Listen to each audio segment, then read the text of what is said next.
Try to take the questions. Hi, Alberto. Hi, good morning or good evening, wherever you are. Very good morning to you because it's too early out there in LA. It is. It's still dark, but it's okay. I wake up early anyways.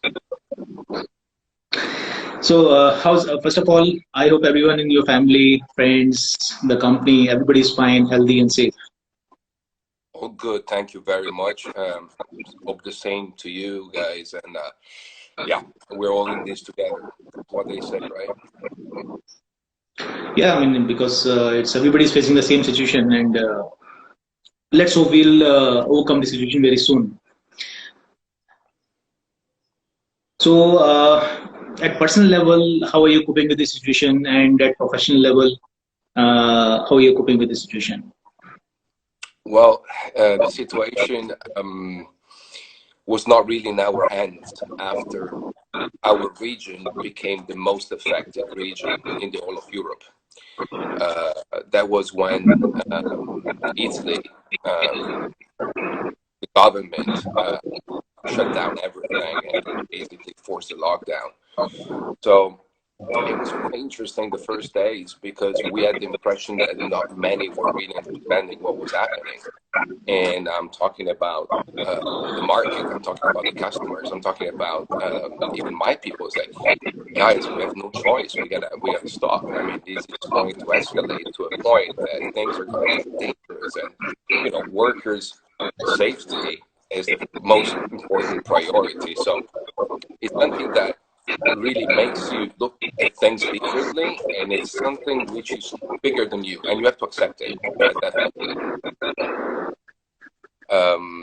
Now we are still under mandatory shutdown, as much as the country is still under mandatory lockdown, and slowly they're looking at how to reopen or resume, activities. Only what they consider essential activities are now operating. Textiles or our kind. Yeah, apologize. My setting is not very, very great here. So I was saying, hopefully we can be resuming operations in May 4th or early May. And for now, yeah, we just gotta stay strong and hold on a very, very particular situation. Yeah, it's a very very difficult situation, and I think in some it's a viewpoint like Italy has already gone through the worst, so probably now we can only see for better times ahead. Hopefully, hopefully. That's why people have to behave. We don't want a second wave, we're just gonna go through this and again resume our normality in a way. But the normality is now changing, so we will all be having a new normal. So, what do you think is the new normal in the coming near future, in the medium future? What is the new normal? It's a good question. Well, here's the thing. First of all, we have to normalize. And normalization normally means you go actually towards a new normality. It's not the normality we used to know. It's going to be an adaptation time. As much as we are adapting, and you know what? I'm a little afraid that people are now adapting to this situation in a way that behaviors will change. So normality is something very special in this moment. So I wish we can go back to the old normality, but I'm afraid for a while there will be a new normality which we all have to adapt, and that's gonna it's gonna be based on social distancing and all these induced type of practices, which will certainly change our society, probably longer than the adaptation time itself. Yeah, I mean, I think social distancing will be such an important factor that it might take maybe 1 or 2 years before we are really back to something what we are. Maybe we were one month back or 2 months back. Hopefully, honestly speaking, I hope so. So also, do you see in these times digital communication, digital tools becoming very important, and how even after this crisis they are going to be a part of our new normality? Communication is becoming key. I mean, in a way, connection is the only tool we now have to keep going, right? Um, I see, well, in my case, we run pretty large textile operations.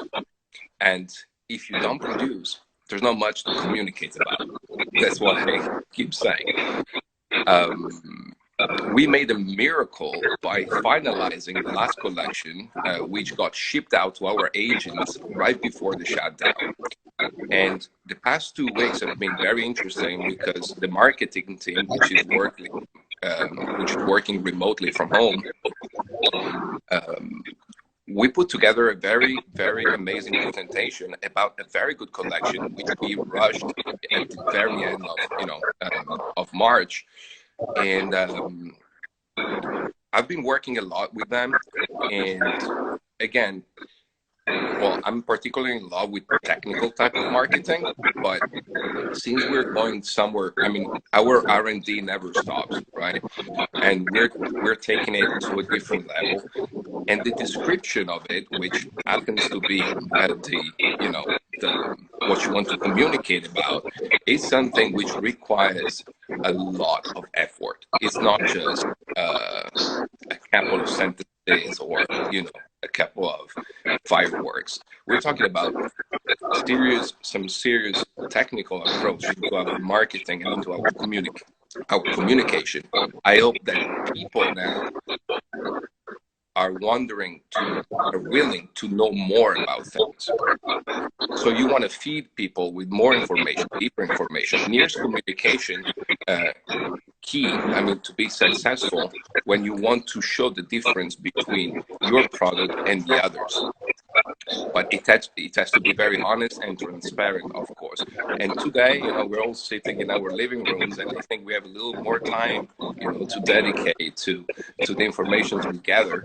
And again, we have to be careful. We have to screen a little bit all the information we get, especially, this is a great time for fake news, but there's no more time for fake marketing in what we do. We make denim, and again, we only have to create more interest in people. This is something that denim has been lacking quite a lot. It's the most democratic fabric in the world. It's such a big industry, and I'm not saying it should be as popular as music, but it should be definitely something cooler than what it is today. So again, we need to bring it out there. Sustainability is giving a great push to make it more interesting for people. And I believe that we're on the right path. I mean, as Candiani, we do everything we can to make it look cool, not just green and nice. Yeah, you've been leaders in bringing out new concepts and new technologies.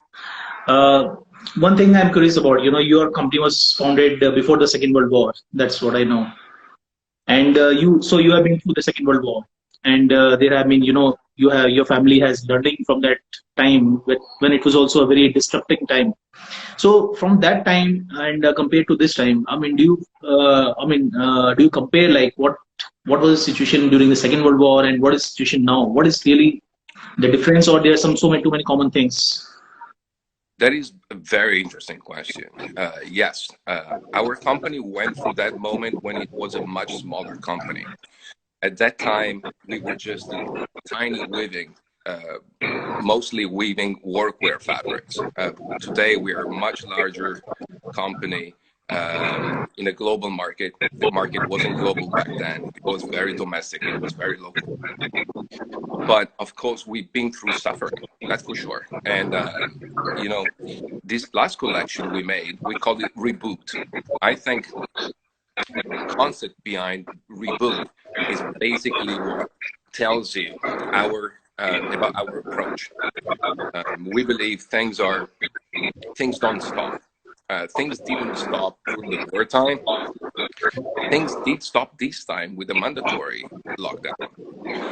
That gives you a little bit the dimension of the damage or the disaster which we're facing. And again, we're looking, this is not wartime though. It's not wartime. The enemy is invisible. The enemy is very dangerous, but it's something which we can fight with pretty essential tools, and we need to behave, and we really need to behave. During wartime, other people should behave so you don't have a war, and that's very much different. But again, I realized that after World War II, my company, my great-grandfather company, was still up and running, and then they decided to move from a little, let's say, from little weaving, they decided to scale it up and to become vertically integrated. So if you look at the 50s and the 60s, especially with my grandfather, who was a 18 years old guy when the Second World War happened, I think that to him was like, I'm not saying an opportunity, because in a way, reconstruction creates opportunities, but I believe in that time he managed to accomplish his dream, which was not just a weaving, let's go like 100%, let's go spinning, dyeing, vertical. And he faced the economical conditions, the right economical conditions to support it. Now, I don't really know if this disaster is going to create interesting economical conditions anytime soon, but if they will, again, I think we're all willing to take them. I think, in a way, this mess is equalizing the markets. This is something which we can only, we can really predict it. We can, but hopefully, after compression or depression time, there will be opportunity for growth. And again, we only have to take it. So do you see the big part of supply chain disappearing post this crisis, in terms of retailers, in terms of manufacturers? That's what we are hearing from all around, that there will be a lot of players would be disappearing, and then the ones who are remaining will be the strong ones, who would be the one who will really carry forward the whole industry in a strong way.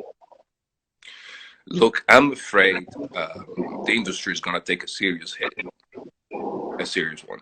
I don't know how much of the supply chain will disappear. I hope not much, but some people will be out of business, and some new people will eventually join in the future. But the supply chain will suffer a lot, because the way our business model, I'm not saying Candiani's business model, I'm talking about the denim industry. We're sitting at the very beginning of the process. We make the fabric, right? So we have to source the raw materials in order to make it. And that would, it does expose us quite a lot, financially speaking, because everyone else is paying, 60, 90, 120 days, blah, blah, blah. In this condition, if you're not a solid company, if you're not a very healthy company, then you can find yourself in a very bad situation, in a very bad position. If you didn't manage to scale up your economies, like I'm thinking of the small guys, I'm thinking of the small Italian labs that they produce like small quantities. I'm thinking of smaller type of companies and environments. They will certainly suffer, because now they don't get fed. They have nothing to work on, and uncertainty, unfortunately, is the only certainty right now. So these guys don't really know what's going to happen tomorrow. So there will be a lot of the supply chain, especially on the small guys, which will suffer, and a lot of those guys, again, I'm not really talking about my competition. I'm not even talking about garment makers I relate with, but for sure, companies that are not, healthy enough to take this hit, at some point they will have to resize, or I would say, I'm not I'm not willing, I'm not wishing for anybody to shut down or close. You know, Of this is course. a moment where I just wish everybody prosperity and let's restart. But we have to face reality. I mean, if you can't take this hit, you will probably suffer a lot. True. In terms of sustainability, your company has been such a huge name globally in terms of contributing to sustainability in various ways. You also recently came out with the Koreva, the natural stretch, and so many other technologies you've been working on. So, what do you see? How do you see the sustainability changing after this crisis? Well, it will change because I believe we're all relating to a very interesting factor, which is health. So now we're looking at health of the human species. We're looking at health of the planet that strictly reflects into sustainability. And we're looking at the health of the industry, which we were just talking about, the potential disaster and the outcomes can be very, very negative. So I think that people are now ready for a fresh start. And probably people have been sitting long enough in their living room to gather more information about what's good, what's not. And that also relates to sustainability. Again, the fact that we're dealing with health and this is a pandemic, this is touching pretty much everyone. I think this is going to wake up consciousness a little bit more. I think people will just be more interested, more careful. People will want better stuff, and better doesn't necessarily mean cleaner, nicer. It means cleaner most of the time. You know, it's just better ingredients, a better pair of jeans. I want to know how it's made. I think this is going to be an interesting change, and sustainability will certainly play a bigger role in the near future.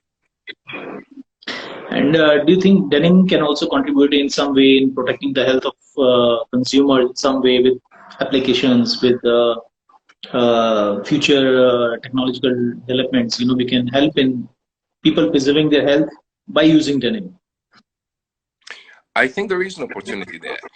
And I'm looking at what we've done already because, if you look at the latest developments, like I'm talking about R&D, I'm talking about technical developments.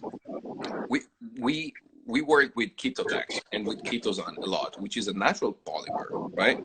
And that polymer has incredible bacteriostatic and virostatic properties, which were not so interesting a year ago or 2-3 years ago when we first presented it. Everyone was looking into other properties or characteristics of our dyes and fish, how much water you save. Sorry, I'm losing you. Things which we do with Ketotex or with ketone applications. But today, the fact that this technology is also a technical improvement to our fabrics in terms of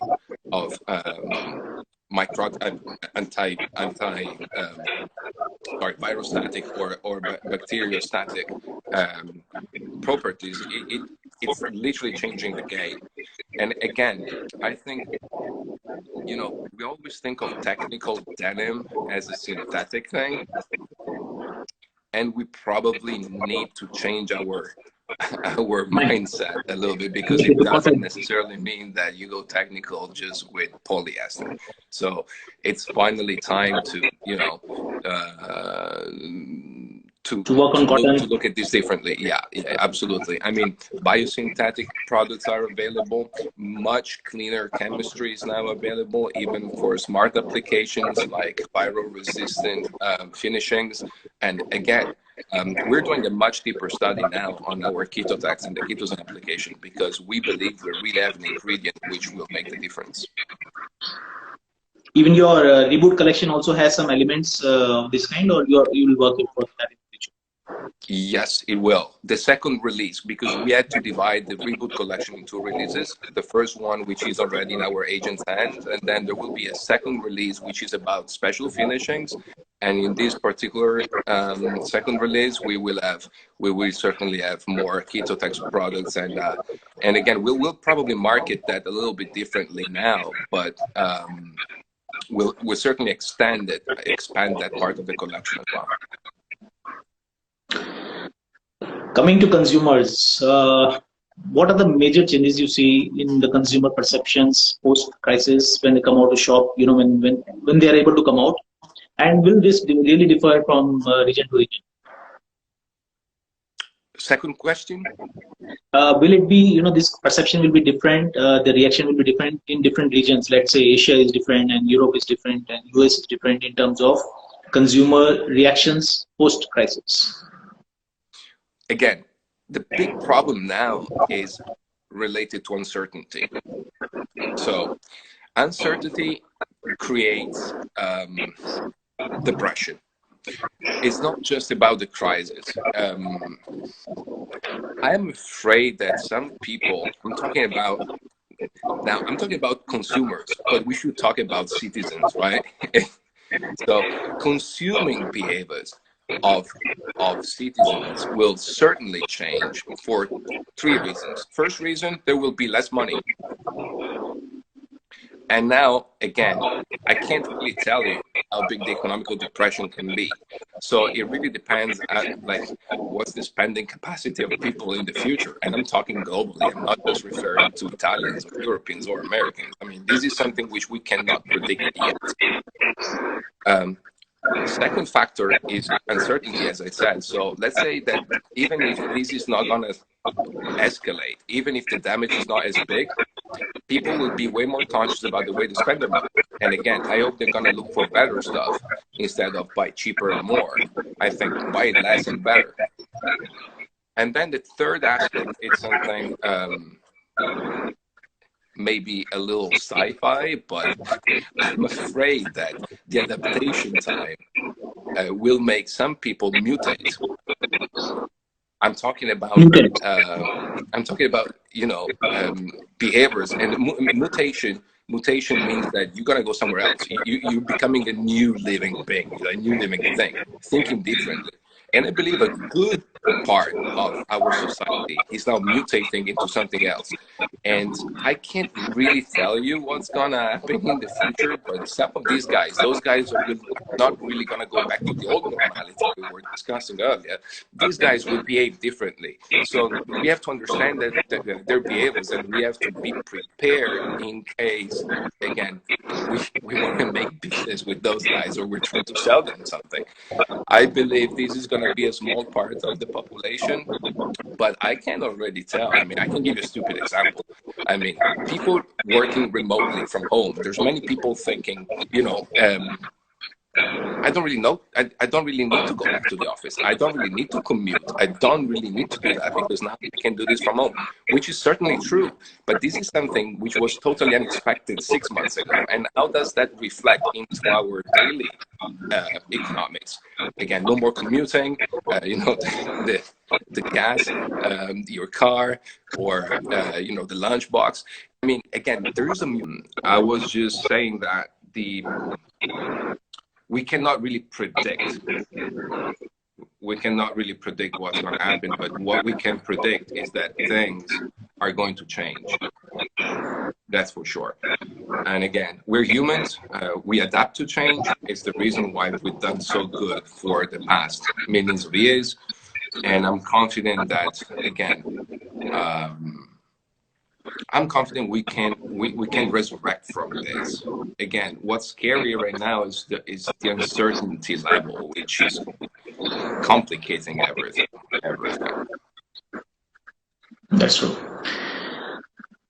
In terms of retailers, if I ask you a question regarding, is it the retailers who are more direct to consumers, who have more online presence, will they be probably better off than who are pure brick and mortar stores?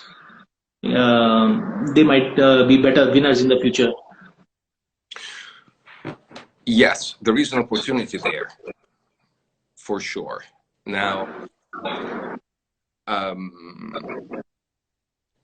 I don't know if that's the only solution. I mean, if you look at retail, right? Retail has been suffering, generally speaking, quite a lot already in the past. I would say 10 years. I'm not differentiating. I'm not talking luxury fast retailers. I'm talking about retail. It's very rare that you find a successful case of retail business in our industry. I'm talking about the jeans industry in the past 10 years. What's been growing has been the online market, right? So if retail can now adapt to this new online type of, let's say, distribution, because we're talking distribution in the end, I think it could be successful. But my impression is that there is too much product out there. There's too much. So we've been flooding stores, and now we're flooding the internet with very average product in general. So the good guys making good product, they should take advantage now that everyone's streaming and communicating on a new level. The guys making good product should literally finally find a way to tell the consumer why that's better. The direct to consumer, again, is an interesting way because you tell directly to your consumer what you do. It's about the approach. I think these, direct to consumer will be bigger and bigger in the future. That is for sure. But it's also easy to blow it. I mean, you have to create confidence. You have to create pretty much the same experience you want to create in your own store, the physical store. So you want to embrace your customer and make him feel part of your philosophy and embrace the brand. So again, it is a very, very interesting opportunity. It's virtual. It's no longer physical, but I think that virtuality is finally ready to allow such a dynamic. Yeah. In terms of product development of denim, you've been doing it for so many decades, probably. I mean, your family. The whole cycle is right now is such a long cycle. We are talking about season when we are talking about season 1.5 years, 2 years before we start for the preparing for that. So how much this will be reduced? Because I think, as you said rightly before, that it will be difficult for the companies to invest for a long time, and they would like to go for a shorter cycle where they can, even for whether it is the mills, whether it is the retailers, everybody would like to have a shorter cycle and not invest their resources for a long time. So this product development cycle, how much do you think it can reduce further going ahead? I'm going to say something very unpolite. I think the cycle itself, the way it was created, is complete bullshit. I mean, if you look at the seasons, they don't really make sense no more. Sometimes we're looking at crazy cycles for the same product that the guys were, or more or less the same product. The end consumer can't really see the difference between that new cycle product and the old cycle product. Man, 50%, 60%, maybe more than that, of what we make is basic. It's a pair of jeans. And then there's a good chunk of fashion, but fashion just makes sure it's relevant enough to justify that cycle. So, look, in a way, I think this is something which brands have to change. And it's related to seasons, it's related to novelties. I think going forward, we have to look at more relevant innovation. You can't just, create a whole new cycle again and for something which is not relevant. So maybe this break we're taking right now is gonna tell people how to work on this. But again, it's something which I'm so against, and it's something which is, everything is there in order to kill that waste of time. Everything is there. All tools are there already, So let's take that. Let's use them. So we basically, as most of us are talking, that seasons will start to become irrelevant, and we are now talking about basic core products which are high quality, which are which keep on going for a couple of seasons. And so I mean, this is a complete change in the type way what we are. In fact, the change already started probably some time back, but still it will continue further and it will be accelerated further. You know what cycle is very efficient? The discount, the outlet cycle. That's the one that does well. So but it did change the model a little bit. It did, because some of the big retailers, their outlet business is bigger than the normal business, than the standard business, and that has changed the game a little bit in the past. And probably those guys should learn, more from the outlet than the crazy cycles that they require to create new stuff. Yeah, right. In terms of globalization, what changes do you think globalization in terms of global sourcing, huge global sourcing going on? What changes do you think will be coming in terms of sourcing from distant places? Would that be affected in the coming months or years? Yes, everything will be affected. Sourcing will be affected. Sourcing has been affected already. I mean, if you look at this break, let's say the month is now, the world has been under a global lockdown for about a month. But this month doesn't really represent a break. When I say a break, I'm joking. I'm trying to be sarcastic in a very negative moment. But this single month consequences on the sourcing already represents one season, right? We have more and more customers, especially the big guys, canceling on fall winter and pre-spring 2021.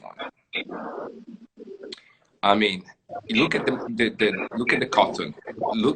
Well, that's another confusing thing. So if I look at the sourcing I have to do, now I see chemicals going up, I see cotton going down, I see crazy speculation probably coming on the soft commodities going forward.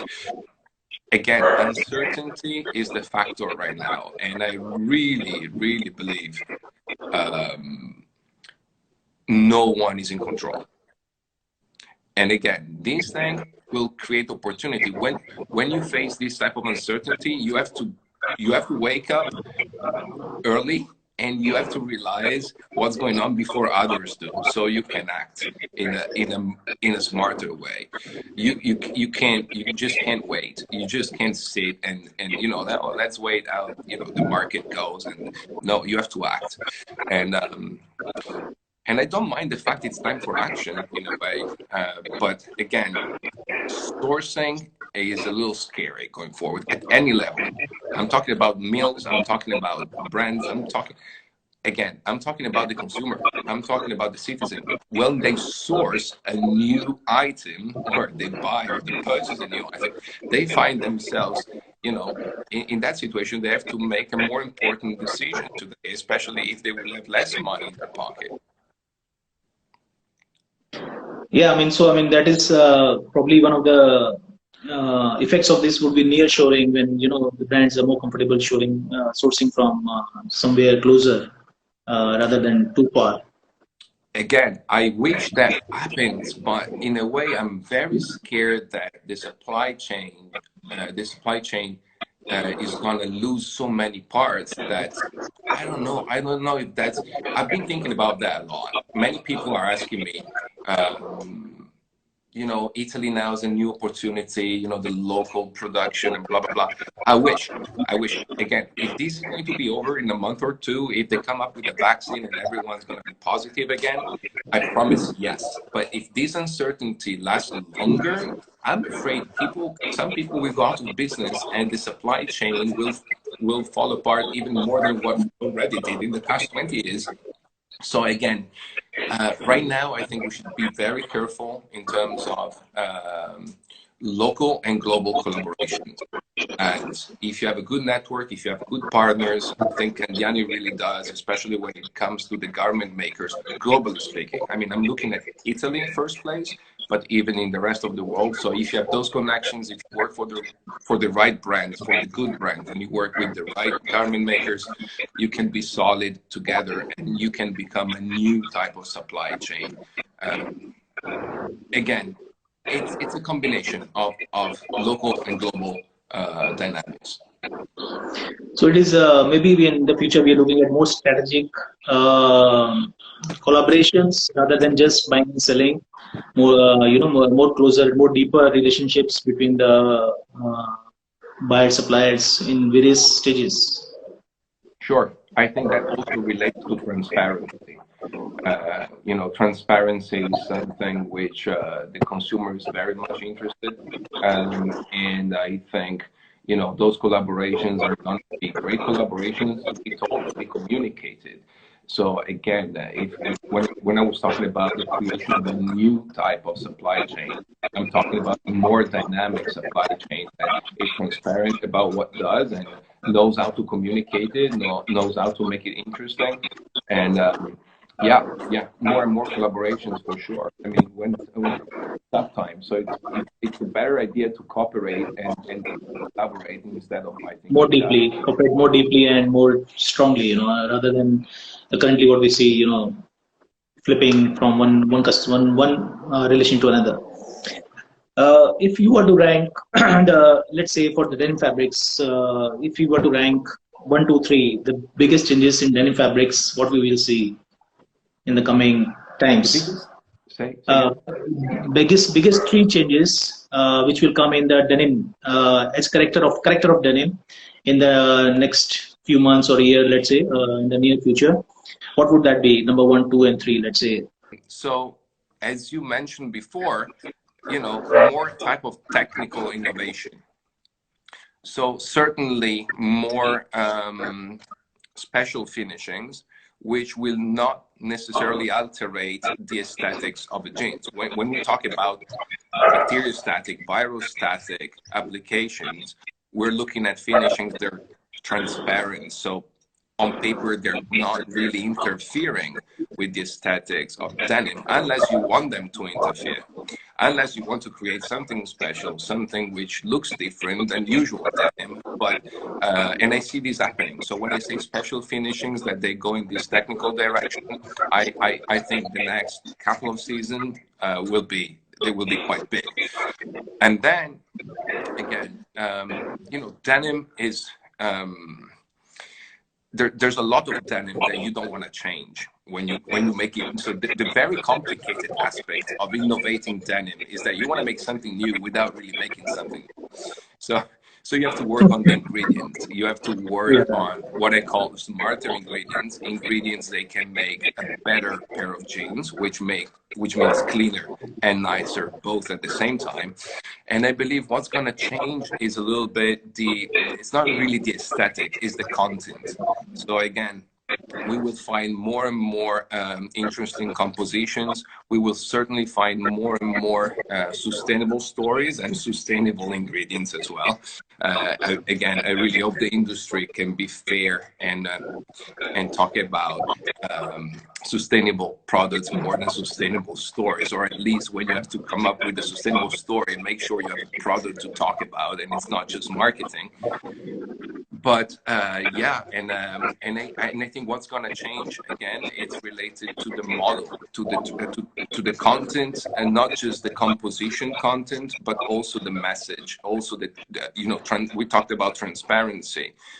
I believe the future of denim, of course, and we did talk about sustainability a lot before, but there's a whole new path which finally people can start to see, and it goes straight to the seed of the cotton.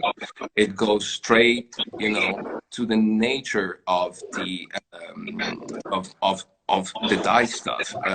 It goes back to agriculture in a way, and this is something that people couldn't see for the past 100 years. They couldn't see that the item sitting on that shelf at the store comes from, you know, those fields, and they don't really know what's going on in those fields. So again, there's a lot of story to be told.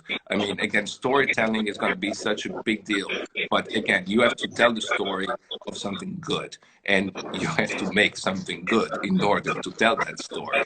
And again, it's that's going to change. That's going to change for sure. It's not related to the aesthetics, but it's related to the perception of quality and the importance that you finally give to your pair of jeans. You're absolutely right. But what I feel that in past, why sustainability probably did not make that much of an impact at the consumer level was that we didn't have a uniform story, uniform way of communicating the sustainability story. The because there are different definitions of sustainability, and people talk differently. Consumer is confused and he doesn't know actually what is real sustainable thing. So I mean, maybe in the near future, if we are able to correct this, if we are able to present a uniform story of sustainability to the consumers, probably it might help a lot. Absolutely, but that's why you need to make it interesting, because the consumer attention span is still quite small. Now, let's take advantage of this break, because the attention they can dedicate to these topics is much wider. I was reading an interesting article. I don't remember where I saw it, but when people online search for denim, they now look for organic cotton. Oh, really? Okay. You know, and as a number one like criteria. And again, organic is not the only sustainable story here. Actually, there's way more than that. I mean, it's Absolutely. organic, great, but if we can create, if we can create more interest, if we can create better stories, and if we can involve the consumer, if we can engage the consumer more, then it will become, again, I don't want to bring the usual stupid food example, but why is organic food so successful, and why fashion hasn't been successful? So in a way, again, because food relates to your health more, right? And now we're talking about health. Once again, we're talking about humans' health, we're talking about planet health, we're talking about the industry health. So now we have the opportunity to translate pretty much everything we said in this conference call, in this video call, into something practical, into something better, into something good for the consumer. And finally, the consumer is gonna take it. You're absolutely correct, because when we are looking at the health, the consumer is looking at health, and apparel is a contributing factor towards his health. Then probably this story will become very powerful and interesting for the consumer. Hopefully. I mean, I can't wait. I really can't wait.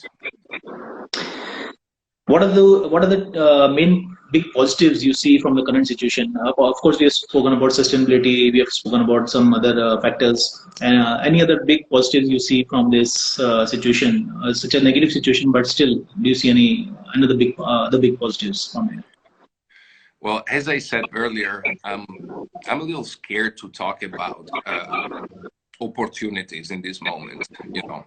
I'm not scared to talk about positivity, because I really wish this can be over, the sooner the better. But I'm just a little reluctant to talk about opportunities. What I can tell you is that I'm positive people in our industry will be a little more conscious going forward. I mean, we're working in an industry where we overproduce, where probably 10% of the jeans made in the world goes landfill before reaching the stores. I hope people will look a little bit deeper into the supply chain, into the sourcing, as we said, and make better choices. I think the positive outcome here is out, like make better choices. And again, it's good for it's good for you, it's good for the planet, it's good for everybody. I don't like to call this situation an equalizer, but in a way, it has been an equalizer. And I really hope we're not going to go back to the old normality where,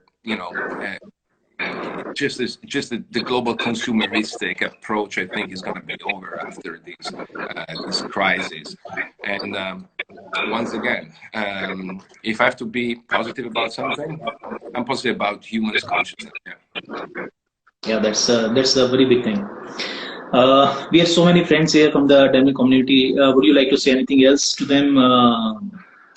So many people are watching. So, I mean, anything else you would like to share with them? Well, look, I mean, textile is the oldest industry in the world.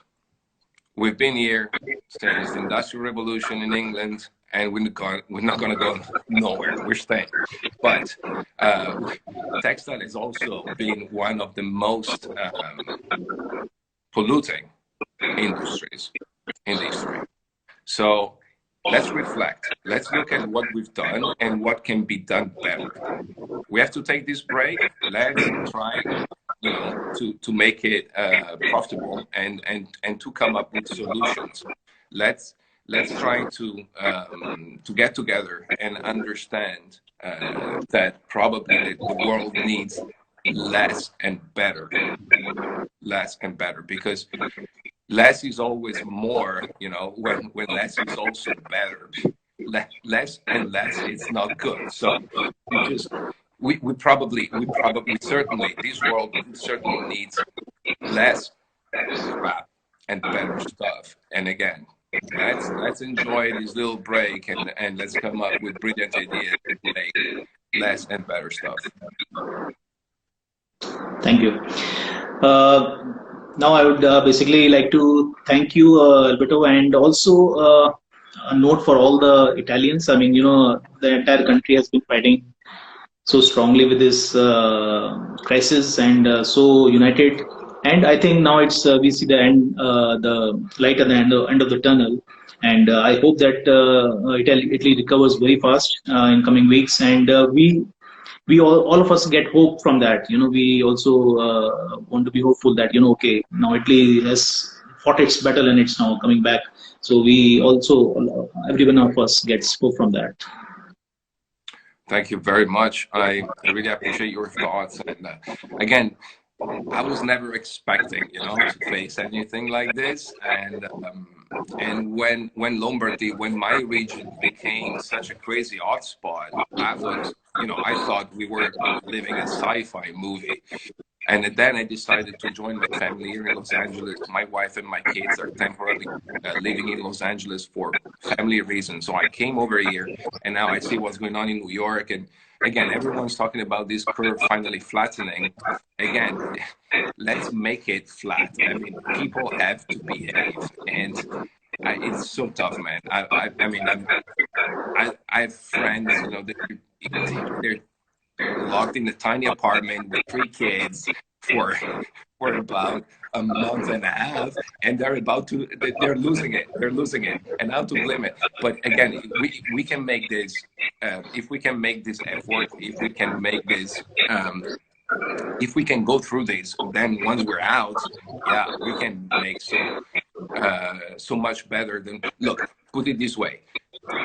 After a lockdown like this, you become stronger.